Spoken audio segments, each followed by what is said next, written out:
Welcome to another unit on how to run significance test for the coefficients of a regression line. Here we're going to take a look at the following exercise. In the context of a market research project, you're asked by your boss to test whether a relationship exists between the age of a person and how long they watch series. In this context, the following table has been prepared during the pretest. So you get the data for 5 interviews.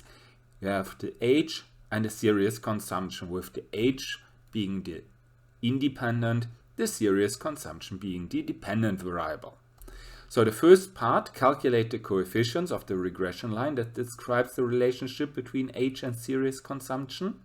And part B, test if the in A calculated coefficients are significantly different from 0, assuming a margin of error of 5%. The part B is actually the more interesting aspect to consider here. But let's start with A.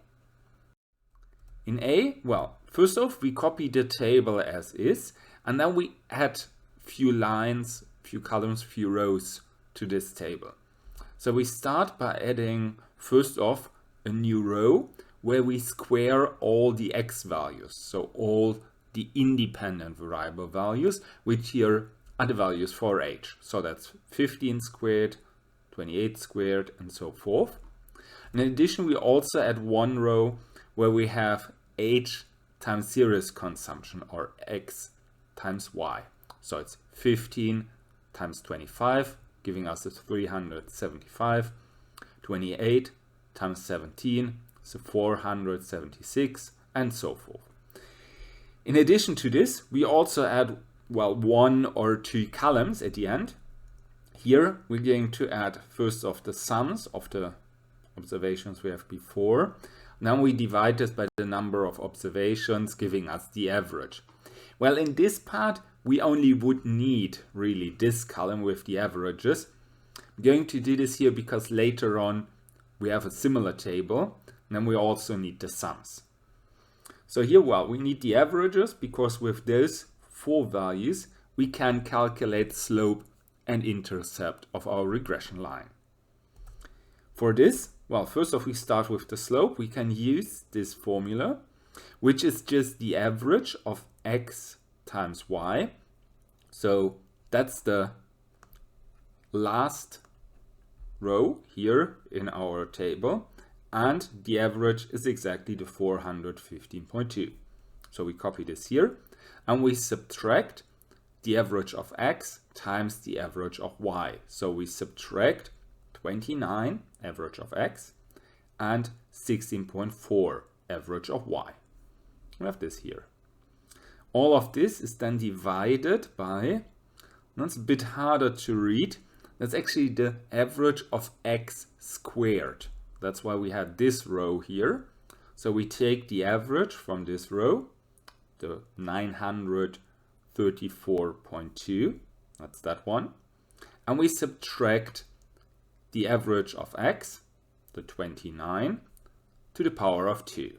So it's 29 times 29. If we put all of this into calculator, calculate this, we get as a slope minus 0.6481. We use this value together with what we have in the table to also calculate the intercept, because we get this as average of y, so here the 16.4, minus the slope we just calculated, the b, that's the minus 0.6481, times the average of x, that's the 29. We have this here. So in total we get 35.1949. This gives us our whole regression line, which can be stated as follows. So that's the regression line we're going to work with. And we then, in part B, want to test whether this slope and this intercept are different from 0. But well, to do this, we actually first off need the standard error for both of them. And that's actually what we start B with. So if I start with B, this is the regression line from earlier, and I need the standard errors for, first off, my slope and slope, and my intercept. Both of them, however, depend on the standard error of the regression, so this will be our first step to go with. For this, again, I copy the original table from the exercise and I add this row here. This row containing the y hat I can get if I insert the x values into my regression line. So I calculate more or less the expected output if this would be the perfect line. So if I insert the 15, I will get 25.4734. I see it's close to the 25 but not perfect. Similar if I insert the 28, so if I go 28 times the slope plus the intercept, I will get 17.0481. Again, it's pretty close but not perfect. For 42, which is actually a pretty large value, we see here the difference already is a little bit larger. But still, it's not this far off. So I need this row because using this or these results, I can calculate the next row, and in this row I subtract from each of the y values the estimated y value. So I go 25 minus 25.4734, that's a part in the parentheses, and then I square this. So this minus that to the power of 2, giving me 0.2241. I do the same thing with the second one, 17 minus 17.0481 in parentheses to the power of 2, giving me 0.0023. And do the same thing, 5 and the 7.9, 20, 20 point something, 15, 11 point something, giving me these values here. Well, I'm not going to use the values as is. Again, I have to add a column to my table, or rather 2 columns. Here, again, it's the sum, and it's in particular the sum of the last one, which will be important, but I still also need the average of x and y. So I added those ones as well. If I go with this, well, not here, but later. If I consider this, I can directly calculate the standard error of the regression. It's just 1 divided by n minus k minus 1. N being the number of observations, that's 5 here. K being the number of independent variables. Well, we only have one x, so k is 1. So we have 5 minus 1 minus 1. And this whole sum we have here, this whole part, so most of this formula, that's just the value down here. That's after I calculated this whole line, sum up all the values, I get 23.4832. So what I do here is more or less the 23.4832 divided by 3, and then I get the square root of this. So here, square root of 7.8277, that's more or less this divided by 3, giving me a standard error of the regression of 2.7978. That's the first step to go. I will use this standard error of regression in the next 2 steps. The first one, well, I need the standard errors for the regression coefficients. First one, I again copy my table, add 2 more rows. First row, again, x squared. Well, we had this before, so I can copy this from part A. And then I go each of the x values minus the average of the x values. So, well, I need the average as well. That's why I added this back here. So I go always x value, 15 minus 29 in parentheses squared, giving me 196. 28 minus 29, power of 2, gives me 1, and so forth. Doing this, and again, I'm just summing all of this up.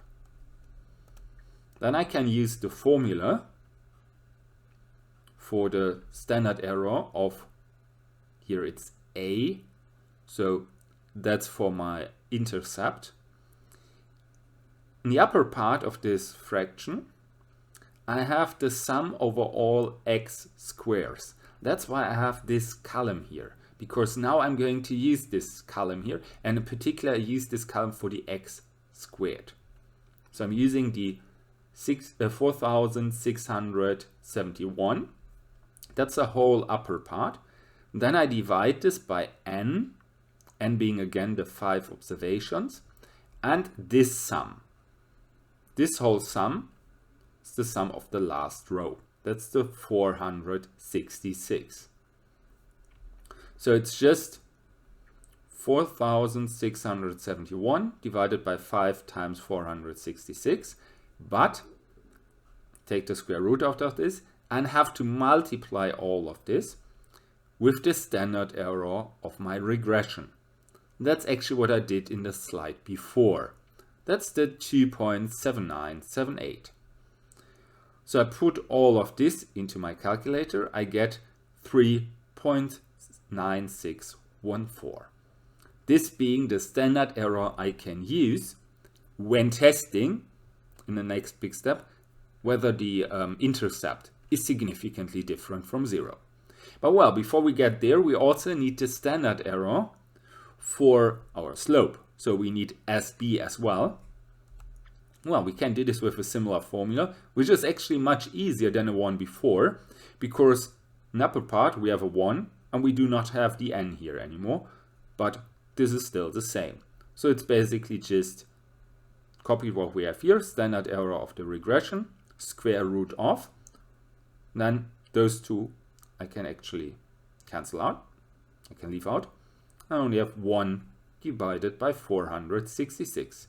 Giving me here a standard error of 0.1296. That's the two values I actually need for the t-test I'm going to conduct in the next step. As I said, I'm going to do a t-test whether the regression coefficients are significantly different from 0. So my test value is actually 0. Then I can use the normal t-test. Well, I could use the normal t-test, but here it's even much easier. I simply take the regression coefficient, divide this by the corresponding standard error. So here, for the intercept, I have 35.1949, this being the intercept, divided by its standard error of 3.9614, giving me a test statistic of 8.8845. For the slope, I'm doing something similar, but due to the fact that the slope is negative, I'm going to take the absolute. So I basically just disregard the minus. Then I divide here the slope of 0.6481 by its standard error of 0.1296. As I said, disregarding the minus, giving me a test statistic of 5.0008. Well, I have my two test statistics. Now I only need a reference statistic, which here in this case I get as t. Then I have n minus k minus 1. N, again, 5 observations. K, I only have one x variable, so it's 5 minus 1 minus 1. So it's 3. And here I have 1 minus 1/2 alpha. Alpha, well, we had in our exercise task a margin of error of 5%. That's actually the alpha. That's my margin of error. So I go 1 minus 1/2 of 0.05, which is 5%, giving me 0.975. So in my table for the t statistics, I look up t3 0.975, and there I find a value of 3.1824. Then I compare the two test statistics with this reference statistic, leading to the test decisions that first off, for my intercept, I see that the test statistic, the 8.8845, is larger than the reference statistic of 3 point something. Meaning, whenever the test statistic is larger than the reference statistic, I can reject my H0 hypothesis. H0 in this case would mean the coefficient could be 0. So if I reject this, this means the coefficient is significantly different from 0. So I can assume that the value of 35 point something is not just random fluctuations, but it's actually a significant value different from 0. It's large enough. Well, we have to do the same thing for the slope. Here, test value 5 point something, reference value 3 point something. So again, the test value larger than the reference value, meaning we can again reject H0. Our slope parameter is significantly different from 0 as well. Meaning, in both cases, both parameters are different from 0, so we can assume that the regression line, as we calculated in part A, is not pure random fluctuations, but has some meaning behind this. So we can assume that it's decent enough to assume that the relation, if again there exists something like this, has the form as described in part A. And well, that's basically all there is to this exercise. So we calculated the coefficient, we tested whether they are significantly different from 0. So I hope you enjoyed this session. I say goodbye and see you next time.